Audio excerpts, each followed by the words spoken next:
Hey guys, it's Carrie. New filming location once again. My parents have my tripod, so I'm kind of making do. But today, I have a book review to do. I haven't done a review in a while, and I just finished Crown of Midnight by Sarah J. Maas, and whoa! I was up really late making notes of what I wanted to say about this story, and just there's a lot to cover, so bear with me. So I've got all my notes right here, so if I'm glassing down, that's why I'm looking at the notes. So quick non-spoiler overview, and then onto the review and the feels and the details, and oh my god. So Crown of Midnight is the second in the Throne of Glass series. It's the second of 6, and there are going to be soon 4 out. And there's the novellas in Assassin's Blade that are the prequels, but you know. And I have Throne of Glass, which I believe I did a written review on my blog, if I'm not mistaken. And then I just finished this, and then Heir of Fire, and oh my goodness, I'm scared.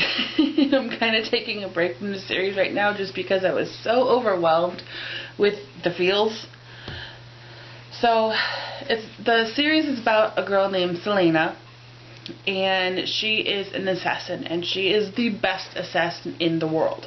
And there's not much I can really say without spoiling even the first book, so we'll just go with that and say that you really have to read this because it's a fantastic series, and I love Sarah J. Maas, and I can't wait to get through it, the next one. But I'm kind of taking a break right now and reading some other stuff on my TBR before I jump back in, because I'm scared. So I'm going to take a second for all of you non-spoilery people to scatter, and are you gone yet? Okay, on with the spoilers now. Yay! Okay. I think I said in my blog, if I did one, that I can't believe that it's taken me so long to get on this bandwagon of the series, because it is such a good series, and so many booktubers just rave about it. And I love high fantasy. I just love fantasy in general. And what Sarah J. Maas does with words is incredible. And if I could write half as good as she does, I'd be a happy camper. Her world building is so incredible.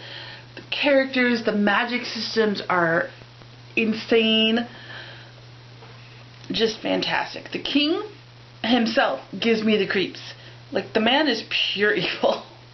The little snippets that we get throughout these books from his point of view just gives me the chills and makes me sick to my stomach. Every time she gives a snippet of his inside his head, I just think, oh, you sick bastard. There's something up, and it's not going to be good. The man is just pure evil. So in this book, we got to see more of Celaena as the actual assassin. In the previous book, she was in a competition, so we saw her skills as a warrior and an athlete, and doing whatever she had to do to win the title of King's Champion so she can get out of the work camp. But now she's sent on these missions to kill people for the king. But not quite. And some people say that they weren't surprised by this, but I was kind of surprised when it was revealed that she was faking people's deaths, like all of them. And when I think about it, it did make sense, but I thought there was something else going on. I don't know, maybe she was saving some of them, like her reaction when she had to go, when the king told her about Archer. I'm like, maybe she'll try and save this guy, but I didn't know she was saving all of them and sending them into hiding. And this is really dangerous for her, because if she took this position to do at the king's head to stay alive, if she gets caught, she gets killed. And I think the king threatened Chaol's life as well, and just because he's sick and evil, he probably killed Dorian. So she has to try really hard not to get caught. And this was such a fascinating part of the story. And that's part of what kept me so enthralled with it, is how is she going to do this without getting caught? And she can't tell people, except she ends up telling people. And it just gets complicated. And so we get to see her relationship develop with Chaol and Dorian. And I'm really torn. I was Team Dorian at the end of the first book. I love Dorian. He's really nice, and he's not psycho like his father and his brother. In fact, he's like the polar opposite, so points. And I guess me being the fantasy fan that I am, I'm kind of a sucker for the prince get the girl at the end kind of endings. And he starts to argue with his father about decisions being made about the kingdom, which is fantastic. He's finally starting to grow up a little bit and standing up for his own. And he has magic now. What? It's so cool. I can't wait to see what happens and how it develops in the later books, because that is just so incredible. And it's absolutely raw power right now, but it's going to be so much fun to watch that develop, and oh, I'm so excited. But then there's Chaol, and I really like how he developed in this story, and him and Celaena started getting closer, and then there were the sexy times, which I'm always a fan of, being a Nora Roberts fan, and that was beautiful. So it broke my heart when that whole thing went down, and he got kidnapped, and the death, and she couldn't trust him anymore.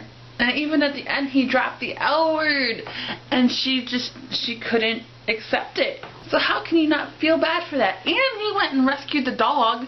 When that portal opened, he went and rescued Fleetfoot. So you gotta feel bad for the guy that he was just like flat out rejected. But so I'm so torn between the two. And I don't know, maybe I'll read Heir of Fire and hate them both next time. I don't know. We'll see what happens. And then there's Nehemia. Why did she have to die like that? Why'd she have to die at all? She was a wonderful character. And no, she didn't just die. Okay, she didn't just die. She was ripped to pieces, and in graphic detail, by Grave. And so no wonder Celaena went off the deep end. She was one of her closest friends, like almost like a sister to her, and like the one girl that she could trust in this whole place. And that happens. And since she knows all the stuff about the word marks and stuff, she would have been the one person to help Dorian control his powers and help Celaena with hers. But no, that's not going to happen. Because when they try to open the portal of the underworld, then hell breaks loose times 10. So that's never going to happen, and I'm really sad. I actually cried when she died. And I knew something was going to happen. Everybody knows that scene, that chapter, when she's talking to Queen Elena, and they're planning something, and she says, you better be sure, because once she goes off the deep end, there's no getting her back. And oh man, I didn't know she was setting herself up to sacrifice herself. Oh. And I kind of want to know more about the prince's brother. Aside from him being a spoiled, rotten little turd, he's just kind of there, and then he's not. So I don't know, maybe he becomes a threat later. And, oh, if Dorian has magic and the king has some kind of power, then this kid has to have magic. And if he is anything like Daddy Dearest, oh man, the world is in trouble. Because, yeah! And then, in terms of characters, can we talk about yellow legs. One character, oh my goodness, in this book, who can almost out-creep the king. I could picture her so clearly too, like the details that Sarah J. Maas goes into when she describes things. You see it so clearly in your head, and it made me regret reading Before Bed, because she's the stuff of nightmares with the metal teeth and the fingers, and she's super fast, and she can like make it seem like she's dematerialized somewhere in the caravan when she's battling with Selena, and she just kind of disappears, and you hear her voice, oh, and then she jumps out, bleh, with the chains and the teeth, oh, and she's all, I'm going to eat you, my pretty, and your handsome prince too. That was a horrible witch impression. Those are the parts of the book that you should not read before bed, because you're going to be up for a while. And now we'll talk about the action and the feels. Oh. And if you've read the book, you know the plot. I'm just going to hit the highlights. And like I said, I started rooting for Chaol and Selena in the book. I loved how seemingly oblivious he was as to where the ladies were gathering in the garden when they went for their morning run, because that was just funny. And he's just like, wow, they're out early, and she's like, I wonder why. Could it be the good-looking captain of the guard going for a run and coming back all hot and sweaty and gorgeous? And just their little interactions and the teasing that they do is just so much fun to read. And things begin to develop and grow stronger, and the tension, and well, it's YA, so I'll just say that the tiny bit of innocence that the assassin had left was gone. And I thought, yes, maybe there's a chance, like maybe if she gets with Chaol and she serves her time with the king and they can go off together and be happy and have a normal life, and maybe Dorian will be okay with it because he wants Chaol to be happy and Chaol's his best friend, and maybe it'll work out.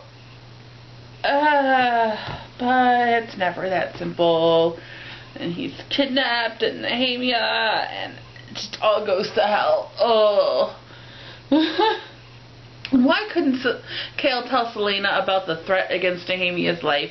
If he cared for her that much and knew that they were friends, he should have said something. But he's so blindly obedient and loyal to that sicko monster of a king, and it's infuriating. And he kind of got back a couple points when he goes and rescues the dog, but that all wouldn't have happened if Nehemia hadn't died in the first place, and Selena wouldn't have wanted to open the portal. And just that whole thing with the kidnapping and Nehemia's death. Like, you know how you're reading before bed and your brain starts to shut down and it's getting harder to process things, and then all of a sudden you hit a point where there's a lot of action and all of a sudden you get that mental second wind? Yeah. And then a few paragraphs after that, when things start to settle down, then you're like, okay, you have to go to bed now because it's 2 a.m. And when she goes to rescue Chaol, like she starts to snap. That's when you start to see it. And and she's just killing left, right, and center, and it's brutal and exciting and terrifying at the same time.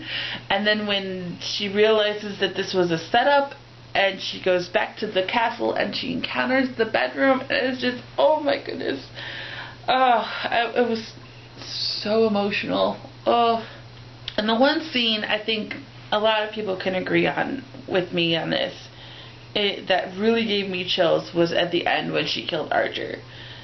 And she's fighting with him, and he's obviously skilled because he was trained with the assassins as well, and she's about to let him escape, and he says something about her being a good person, and that means to her that she's stupid and gullible and gonna let him get away so he can do some more stupid stuff. And she turns to him and says, "No, I'm not. Nehemia was." And boom, sword in the gut. Just, I got so, but I was so close to the end of the book, I couldn't finish, I couldn't stop reading. So like I said, I think I need a break before I read Heir of Fire.